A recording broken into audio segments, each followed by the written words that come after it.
My question is, if the first agricultural revolution led to war, disease, and inequality, is there any chance, do you think, that a new agricultural revolution can mitigate any of those consequences? Well, the good news is that this has already happened. The scientific and technological developments of the last 200 years or so have completely revolutionized agriculture and have solved many of the problems which were caused by the original agricultural revolution. The first agricultural revolution, 12,000 years ago, it led to famines by making humans dependent on a very small number of vulnerable crops.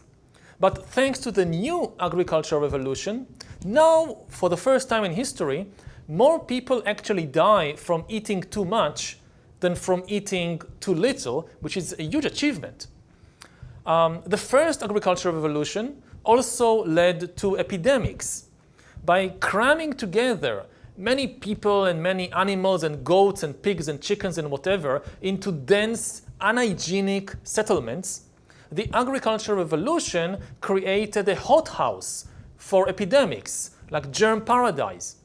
But thanks to modern science and hygiene systems and vaccinations and antibiotics, now, for the first time in history, more people die from old age diseases than from infectious diseases. This is another wonderful achievement. The bad news is that the new revolution didn't just solve many of the old problems, it also created a host of new problems, like the threats of global war and ecological collapse and disruptive technologies. And that's actually very typical. In history, when we humans solve an old problem, we often inadvertently create a new problem. In essence, if we look at thousands of years of history, what we see is that humans are becoming more and more powerful, but we aren't becoming significantly happier. We humans are very good at gaining more power, but we aren't good at all at translating power into happiness.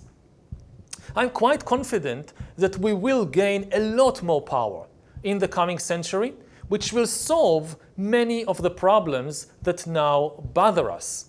But I'm also quite certain that this will lead to new problems which we can hardly even imagine today. So, what will become of us?